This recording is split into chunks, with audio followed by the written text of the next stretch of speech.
On a planet called Motherworld, the royal bloodline ruled for thousands of years.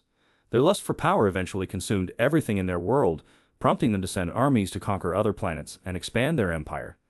This domination ended when the king and queen were assassinated. On a planet called Velt, a small settlement of farmers goes about their daily chores when they suddenly see an empire ship in the sky. Kora, a war orphan, recognizes it and rushes to ring the town's bell as a warning. Village leader Sindri gathers the locals to discuss how to proceed. Farmer Gunnar suggests welcoming the soldiers, believing they would buy their grain at triple the price offered in the city. Kora disagrees, explaining that the empire forcibly takes what they need, leaving only destruction behind. An argument ensues, but the empire ships land near the village before concluding. Admiral Noble greets Sindri with a hug, explaining they are searching for a rebel group led by the Bloodaxe siblings. However, his army needs food. Sindri lies, saying their soil is poor and the village barely has enough food for themselves. Noble, skeptical of this claim, points out that everyone looks healthy and well-fed. Gunnar intervenes, offering to sell some food to Noble at a reasonable price. Injured by the deception, Noble brutally beats Sindri to death. When Sindri's wife tries to intervene, she is also killed by a guard. Noble then announces he will return in 10 weeks to collect all the harvest regardless of the villagers' needs. After the ships leave, a small group of soldiers led by Faunus remains to supervise. They evict villagers from a building they want to claim. Private Eris activates Jimmy, a robot previously in the king's service. After the royals were killed, the robots refused to fight and were repurposed for menial tasks.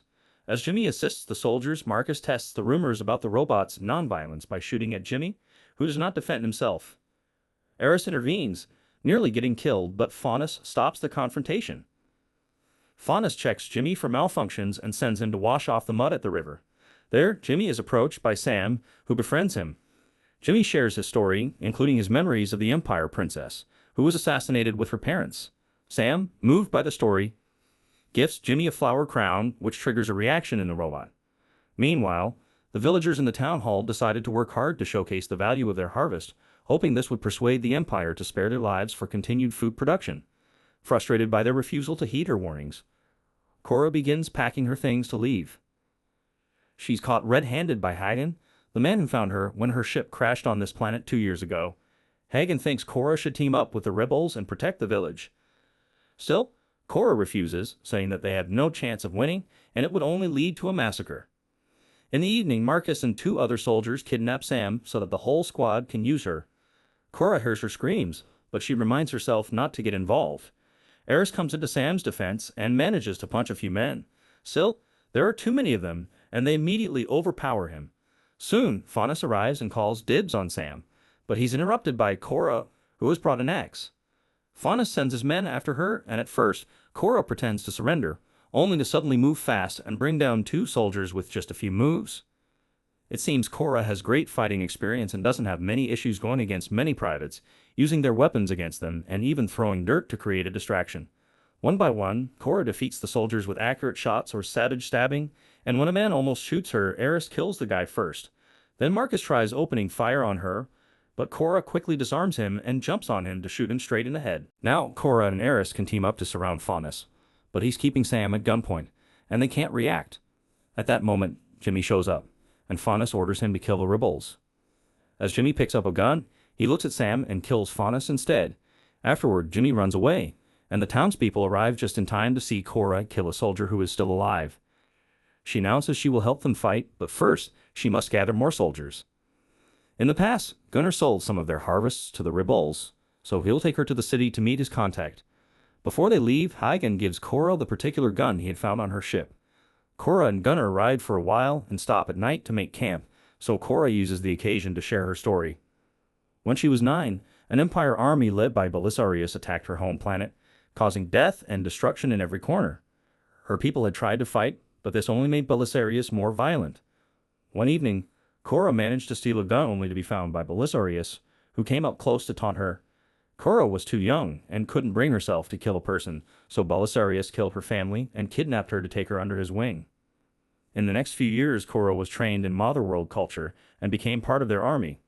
The higher-ups encouraged their soldiers to find a lover so they would have something extra to fight for, and Kora lost hers during the war.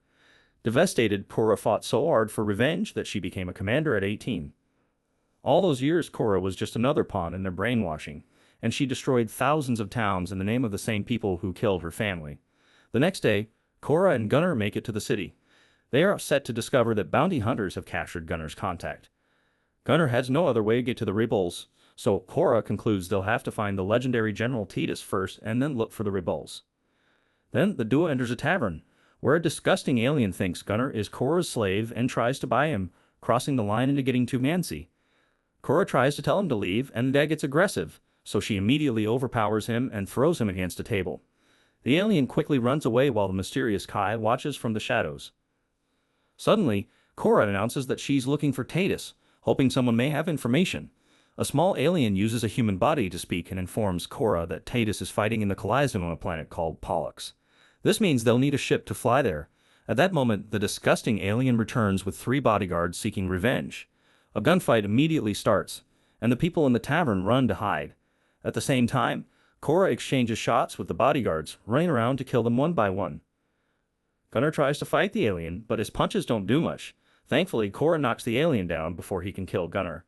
Then she turns around to kill the last bodyguard, and the alien tries to attack her from behind, but Kai cuts in and shoots him first. Afterward, Kai empties the dead guy's pockets and offers his ship to take the duo to Pollux, accepting the little money they have to offer. When they take off, Kai tells them he knows a warrior who may help them, so they first agree to stop at a different planet. Gunnar, who has never left his world before, is amazed to see the ship flying through space. Meanwhile, on the Empire's main ship, Noble is having a smoke by connecting the pipe directly to his body. A soldier informs him that the bounty hunters have captured an informant, so Noble orders him to bring the guy to him and then returns to his tentacle lover. Sometime later, Kora's group makes it to New Woody and meets with rancher Hickman, who enslaves a person called Tarak. Tarak fought against the Empire in the past, but he was captured and enslaved. He would love to fight again, but owes Hickman a lot of money for his freedom. At that moment, Hickman offers a bet. If Tarak can tame a beast known as Bennis, he can leave. If he can't, then Kora and the guys must become his slaves too. They accept the bet, and Tarak approaches the Bennis, who violently shakes its body, trying to get the chains off. Tarak kneels to show he means no harm and speaks in his first language, telling the Bennis they're alike because they both were taken away from their homes to be put in chains. With friendly words, he manages to bond with the Bennis, and after sharing a gentle touch, Tarak frees the beast from its chains to ride it. They go on a flight together, but the Bennis is having trouble getting used to having a rider, so it almost crashes against some rocks several times. At one point, Tarak falls off the edge of a cliff, but he recovers quickly and makes a big jump to land on top of the Bennis again. Now, they can fly more smoothly, and soon they will return to the ranch with no issues. Tarak is allowed to leave with the group, and a smut Hickman tries to ride the Bennis. However, the creature throws him off and kills him with its claws. Impressed by Tarak, Kai offers to take her to more warriors that may help. Moments later, they arrive at Dagus and meet with sword mistress Nemesis, who first needs to finish a personal mission. She goes after Harmata, a spider-like alien whose children have been killed by the Empire, and who has kidnapped a human child seeking justice. Nemesis tries to reason with her, explaining she lost her kids to the Empire too. Still, Harmata refuses to listen and tries to attack.